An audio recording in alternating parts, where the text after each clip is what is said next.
It's funny how we're born a living, breathing newborn child. And when we're gone, are reduced to a tiny slab of stone and mere memories.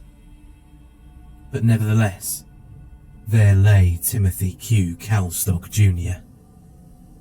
Those who loved him affectionately remembered him as Timmy, an energetic boy of 6 years old. The other boys his age aspired to strike it rich and own fancy cars someday. But all Timmy wanted to do was stay where he was and play. He wanted to be forever young, and here he was. He had his wish, in a way, didn't he? Dead of tuberculosis in 1920. 4 years later, the Calstock family assembled at the site of the grave, solemn and tearful. Timmy had left behind a mother, a father and sister, all of whom stood close together, sobbing into one another's sleeves. Rosemary had only been 10 the last time she saw him, but she could remember his cheerful face vividly, and pictured him frolicking about the dull green meadows of the cemetery. "Whatever he's doing," she tearfully and absent-mindedly murmured, "I know he's not resting in peace. He's playing. He's gotta be." "What a thing to say, Rosemary," Mrs. Calstock gaped. "What a thing to say." She began to cry harder, and Mr. Calstock took her in his arms, giving Rosemary a stern look. Rosemary felt guilty, but she would have rather imagined Timmy alive and well than dead and buried underneath an array of wilted flowers. Nevertheless, she opened her mouth to apologize to her parents, but instead, a cough emerged from between her pale lips. A familiar occurrence this week.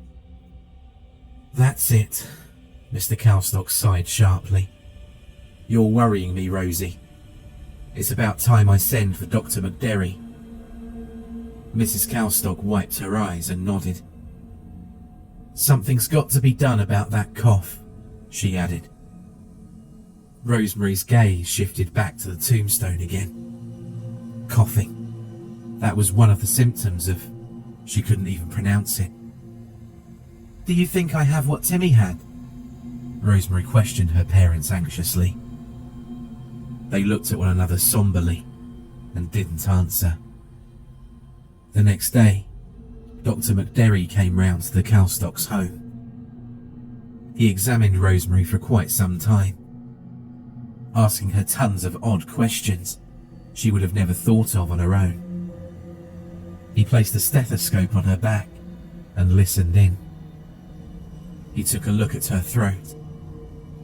Dr. McDerry did all kinds of crazy things, until he came to a conclusion. He cleared his throat. "May I speak with the two of you?" he asked Mr. and Mrs. Calstock. "In private, that is." Mr. Calstock raised an eyebrow, and Mrs. Calstock's lip quivered. Rosemary's stomach was a vaudeville act of tumblers, tightrope walkers and tap dancers. It churned and churned, as if someone had seized it and shook it with their own 2 hands. She knew why Dr. McDerry was speaking to her parents. She'd known it all along. Rosemary had tuberculosis too. Her worst fears were confirmed when she heard a loud cry arise from the room to which Dr. McDerry had taken her mother and father. "It can't be. You must be kidding." But it was, and he wasn't kidding. Rosemary was to leave the next morning for the hospital on the hill. "I'll refer little Rosemary to a great doctor up at Waverly," Dr. McDerry assured Mr. and Mrs. Calstock as he scribbled away on his clipboard. "Dr. Willard Cantrell." Mrs. Calstock buried her head in her hands. "That blithering idiot?" Mr. Calstock cried in near disbelief, clenching his fists.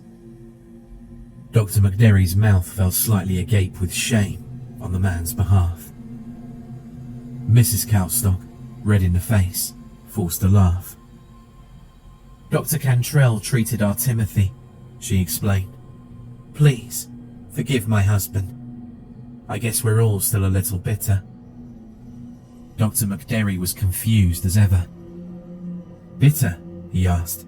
Why's that? Our son died of tuberculosis, Mr. Calstock explained, scratching his head and blinking back a few tears. After the other guy. That other guy was the paediatrician they'd been taking the children to for their checkups for years up until now. Referred him to Dr. Cantrell. The operation was a real flat tire. And poor Timmy was gone before they could even get him out of the surgery wing. Dr. McDerry, pained, nodded.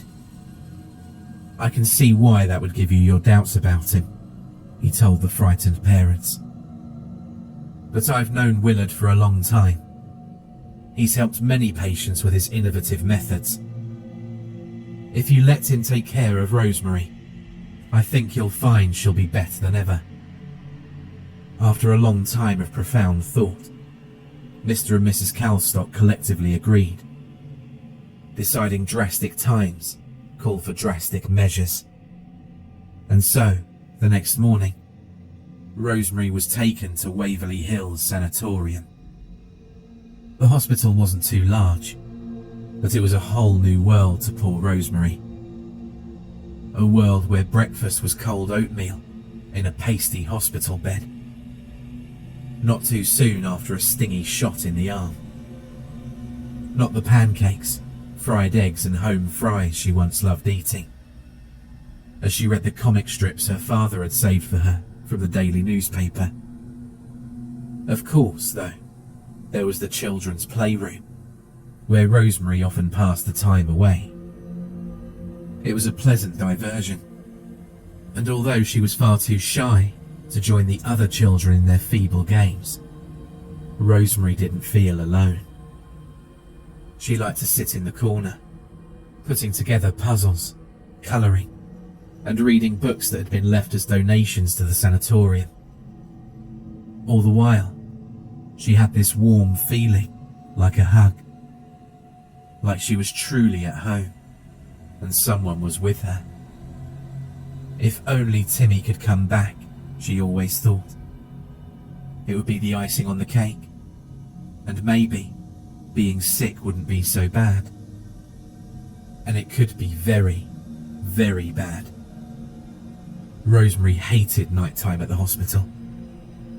Most of the nurses went home, and only a few remained, sparsely distributed throughout all the floors of the old place. Sometimes, Rosemary saw things.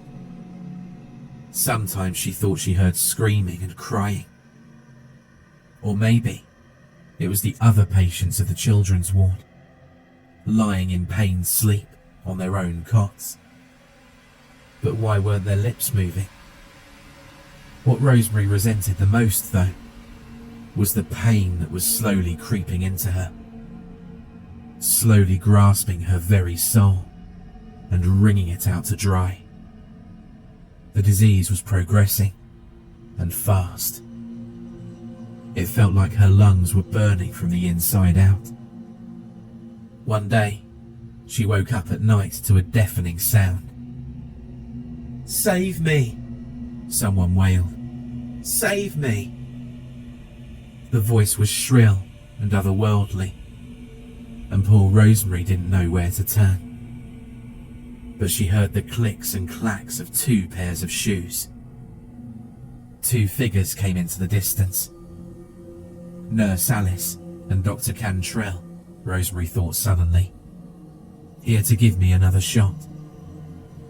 But it only took a split second then for Rosemary to realise how late it was for a shot, and that the shadowy duo had no idea she was awake. Quickly, she shut her eyes and listened for an indication as to what they were going to do. "What do you think, Doc?" the nurse asked. About that Rosemary. Dr. Cantrell sat down on a nearby bench and, patting a space beside him, invited Nurse Alice to do the same. She looked pitifully at Rosemary, whose eyes were clenched shut, and gave a sigh. "Poor thing," she murmured. Dr. Cantrell nodded. "Won't be for long," he said. "You remember the special surgery?" Nurse Alice's head swiveled briskly with shock, over to meet Dr. Cantrell's cold gaze. "Oh, Willard," she cried in a hushed tone. "You don't mean..." Dr. Cantrell grinned. "I've perfected it, Alice," he told her enticingly. "I insert the balloon into the diseased lung and inflate it. It should give her some extra time." Nurse Alice sighed. "I don't want to meet the man who has to perform that operation," she muttered. Dr. Cantrell's eyebrows furrowed, slightly offended. "You've already met him," he explained. "I'm going to be operating this time." Rosemary's heart throbbed with fear. "When's she going in?" Nurse Alice questioned him.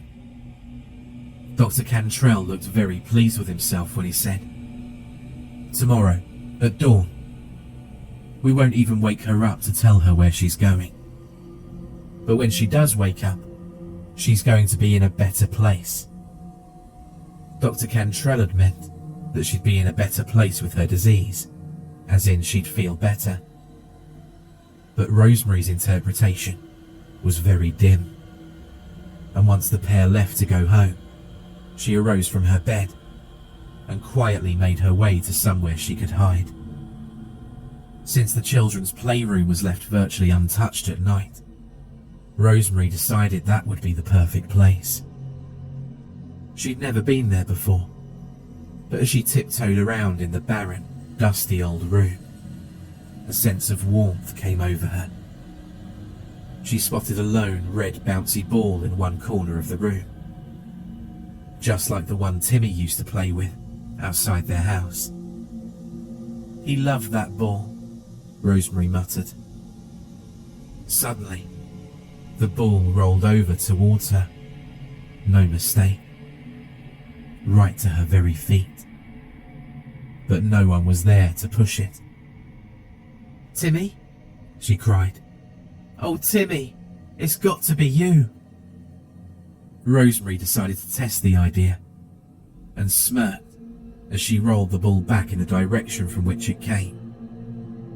The ball came to an abrupt halt at one point, just before the window, and with a start, came rolling back towards Rosemary. She started to recognize this feeling she felt as she threw back her head and laughed. The feeling she'd felt when Timmy walked in the old house, home from kindergarten, and begged her to play a game of ball with him in the yard. She'd agree, but grudgingly so. Well, not this time. Even though Rosemary couldn't see him, she was glad to be with Timmy, the only brother she'd ever have. They played catch for hours, just like the old days. Usually, their game would be cut short by Mrs. Calstock calling them in for dinner, but not tonight. One last game. One last sacred moment, shared between brother and sister. As morning neared, Rosemary grew uneasy, remembering the mysterious operation she was to undergo. A balloon in her lung? How ridiculous. What doctor would think that to work? Dr. Cantrell, that's who. Rosemary began to feel very sick as the thoughts dashed to and fro in her little head, and she had to sit down. The little red ball slowly rolled to her side. She looked into the distance and pictured Timmy's mop of blonde hair he always hated to brush, and his green eyes that always twinkled when Mr. Calstock told him stories from the Civil War. I want to be a soldier, Timmy would whine. Mr. Calstock would furrow his brows. If you can't handle tangled hair, son, he would tell his little son sternly, then you can't handle the army. Here, hold my pipe while I go check on the apple pie. Rosemary was overcome with sadness. Timmy would never get to be a soldier, or for that matter, pick up a hairbrush. It was all gone. Whoever tore the life from him, Rosemary thought vengefully, should be torn apart. She sighed sharply. Timmy, she said, giving the little crimson cloth ball a push towards the corner of the room where her ghostly brother stood. Pass the ball back to me if Dr. Cantrell hurt you. I want to know if Dr. Cantrell hurt you. The ball came rolling back briskly, and Rosemary picked it up, crying. I love you, little brother, she sobbed. We'll get back at that creep, someday. She looked wistfully out the window and looked at the curtains, swaying in the last wind of the night. Someday soon. Rosemary's vision worsened. It was as though she was looking into the flame of candles, flickering out gingerly. She remembered the good times and the bad as she feebly embraced the ball, and coughed so hard her chest felt like it was going to explode. But it didn't. No final, raspy breath. She simply closed her eyes and let go. Dr. Cantrell, after having arrived in his brand new automobile, walked into work with a bounce in his step the next morning. Hello, boys, he said to some co-workers, putting on their scrubs and washing up. Prepping for surgery? They nodded. Dr. Cantrell grinned and made his way to the children's ward to see if Nurse Alice had readied little Rosemary Calstock for the special operation. But a different nurse, one of the newer recruits, Nurse Gladys, was standing, confused as anyone, by an empty bedside. Where's the girl? Dr. Cantrell demanded. Nurse Gladys shrugged feebly, looking a little scared. I suppose you could check the playroom, she offered. I came early for the morning shift, just a few hours ago, and I heard some noises from there. I mean, I assumed someone was dropping off toys or something, but it's worth a look.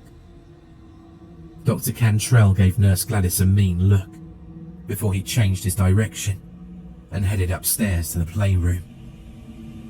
He knocked on the door with great force.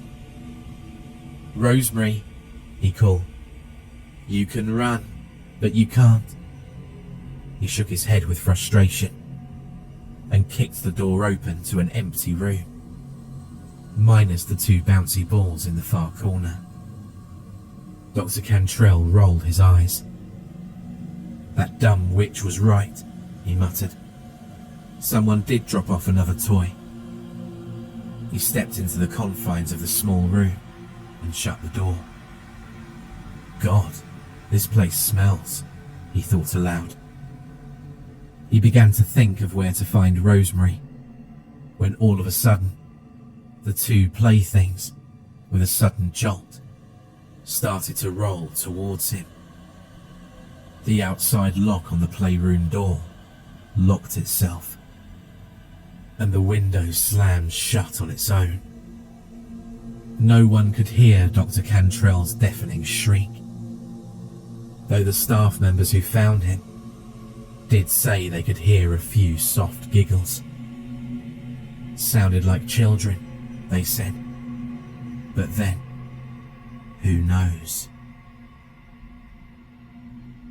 For more terrifying creepypasta horror stories, check out the playlist or the video on screen.